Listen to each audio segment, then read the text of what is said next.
জনগণের স্বার্থ, জনগণের ক্ষমতায়ন, সেটাই তো বিএনপির রাজনীতি।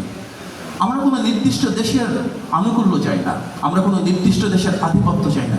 আমাদের একটাই বিশ্বাস, রাষ্ট্র ক্ষমতার উৎস হতে হবে জনগণ। সেই জনগণের ক্ষমতায়নের জন্যই কিন্তু বিএনপির রাজনীতি, এবং যার কারণেই জনগণের ভোটে নির্বাচিত হয়ে বিএনপি আজকে রাষ্ট্র পরিচালনায় এসেছে। বিএনপির যে ইতিহাস, সেটির প্রতিভা বাংলাদেশের গণতন্ত্র পুনরুদ্ধারের সাথে জড়িত। আমরা দেখেছি 22 সালের পরে বিএনপির প্রতিষ্ঠাতা শহীদ প্রেসিডেন্ট জিয়া রহমানের হাত ধরেই বহুদলীয় গণতন্ত্র শুরু হয়েছিল। ঠিক একইভাবে স্বৈরাচারের পর আমরা দেখেছি সংসদীয় গণতন্ত্র শুরু হয়েছিল দেশনেত্রী বেগম খালেদা জিয়ার হাত ধরে। একইভাবে ফ্যাসিবাদের পর জনগণের ভোটে নির্বাচিত হয়ে আবারও কিন্তু গণতান্ত্রিক বাংলাদেশ নতুন করে পুনঃপ্রতিষ্ঠা হয়েছে, পথ চলা শুরু করেছে আমাদের সবার নেতা, গণমানুষের নেতা, বাংলাদেশের প্রধানমন্ত্রী জনাব তারেক রহমানের হাত ধরে। বিএনপি সেই রাজনৈতিক দল যেটি প্রতিবার নারীর ক্ষমতায়ন করেছে। আমরা দেখেছি নারীদের জন্য আলাদা মন্ত্রণালয় করা, যুবকদের ক্ষমতায়ন করেছে, যুবকদের জন্য আলাদা মন্ত্রণালয় করা, এই প্রতিটাই কিন্তু বিএনপির পূর্ববর্তী সরকারের সময় করেছে। এটি আমাদের দুর্ভাগ্য। আমাদের প্রতিপক্ষ রাজনৈতিক দল তারাই যারা নারীদের ঘরের ভিতর ঢুকিয়ে রাখতে চায়, আর আমরা সেই রাজনৈতিক দল যারা নারীদেরকে ফ্যামিলি প্যারেডের মাধ্যমে ক্ষমতায়িত করতে চাই। আমরা যদি দেখি বিএনপি সে রাজনৈতিক দল যার হাত ধরে বাংলাদেশে গার্মেন্ট শিল্পে শুরু হয়েছিল। আজকে বাংলাদেশের পুরো অর্থনীতি দাঁড়িয়ে রয়েছে গার্মেন্ট শিল্পের উপরে। প্রবাসীদের জন্য আজকে প্রবাসী কল্যাণ মন্ত্রণালয় যেটা আমরা দেখছি, সে মন্ত্রণালয় শুরু হয়েছিল দেশনেত্রী বেগম খালেদা জিয়ার সময়। আর বাংলাদেশ থেকে বহির্বিশ্বে জনশক্তি রপ্তানির সূচনা হয়েছিল শহীদ জিয়া যখন প্রেসিডেন্ট ছিলেন তখন। অর্থাৎ বাংলাদেশের অর্থনীতির যে খুঁটি, গার্মেন্টস রপ্তানি করা, জনশক্তি রপ্তানি করা, এই দুটোই হয়েছে বিএনপির হাত ধরে।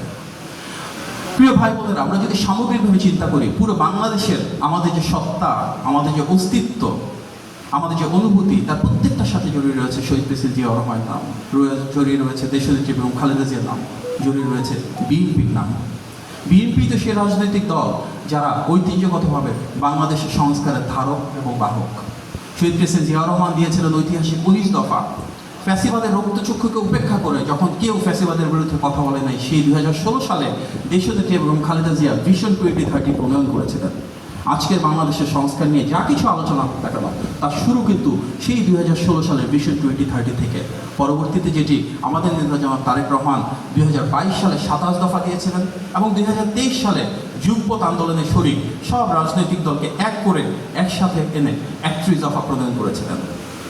তার উপর ভিত্তি করেই কিন্তু জুলাই সনদ করা হয়েছিল।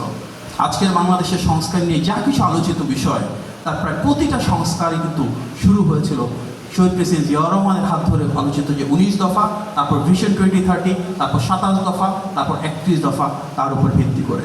অনেকেই দেখি প্রায় বলেন বিএনপি দ্বিকক্ষ বিশিষ্ট সংসদের বিষয়ে কী সিদ্ধান্ত নিচ্ছে।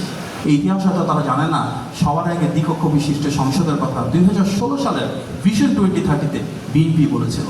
এটি বিএনপির রাজনীতি। আমরা যদি দেখি সংস্কারের বিষয়ে অনেক অপপ্রচার রয়েছে, কিন্তু বাস্তবতা হচ্ছে আমাদের নেতা বাংলাদেশের প্রধানমন্ত্রী জনাব তারেক রহমান বলেছেন যে জুলাই সনদে বিএনপির যে অবস্থান, নোট অফ ডিসেন্ট সহযোগে যে বিষয়ে যেভাবে সিগনেচার করেছে, ইনশাল্লাহ তার অক্ষরে অক্ষরে বাস্তবায়ন করা হবে। এটি বিএনপির রাজনীতি, কোনো খেয়াল প্রতিশ্রুতি না।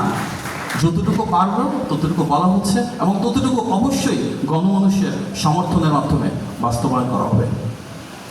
প্রিয় ভাই ও বোনেরা, বিএনপির একটা বিশাল গৌরব রয়েছে, সেটা হচ্ছে বাংলাদেশের ইতিহাসে বিএনপি একমাত্র রাজনৈতিক দল যারা ইতিহাসের প্রতিটি পালাবদলে সবসময় নেতৃত্ব দিয়েছে। আমাদের নেতা শহীদ প্রেসিডেন্ট জিয়া রহমান 1971 সালে স্বাধীনতার ঘোষণা দিয়েছিলেন, রণাঙ্গনে মুক্তিযুদ্ধ করেছিলেন। বিএনপি মুক্তিযুদ্ধের দল, বিএনপি মুক্তিযোদ্ধার দল, সবচেয়ে বেশি মুক্তিযোদ্ধা বিএনপিতেই ছিল। সুতরাং 71-কে বিএনপি ধারণ করে। 75-এ আমরা দেখেছি আধিপত্য বিরোধী যে অবস্থান, সেখানে কিন্তু সিপাহী জনতার বিপ্লবের মাধ্যমে জাতীয় বিপ্লব এবং সংহতি দিবসে গণ অভ্যুত্থান প্রক্রিয়ার মধ্যে দিয়ে বাংলাদেশকে নতজাত পররাষ্ট্রনীতি থেকে বেরিয়ে এসে সার্বভৌম করেছিল, সেটিও কিন্তু বিএনপি।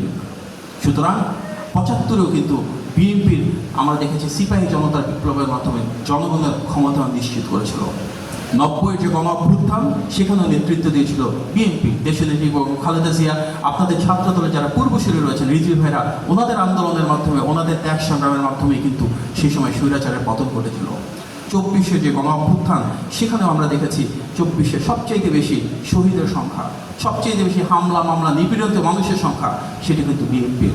24-এর গণ অভ্যুত্থানে যদি আমরা সংখ্যা হিসেবে দেখি, তাহলে সে আন্দোলনে নেতৃত্ব দিয়েছে বিএনপি।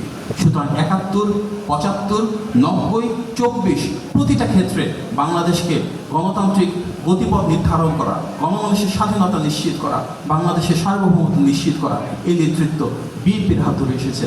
বাংলাদেশের আর কোনো রাজনৈতিক দলের সেই ইতিহাস নাই। আমরা যদি ত্যাগ এবং সংগ্রামের ইতিহাসের কথা বলি, তাহলে একটি কথা না বললেই না, বিএনপি তো একমাত্র রাজনৈতিক দল যারা নিজ পরিচয়ে নিজ গৌরবে রাজনীতি করে আসছে বছরের পর বছর ধরে, দশকের পর দশক ধরে।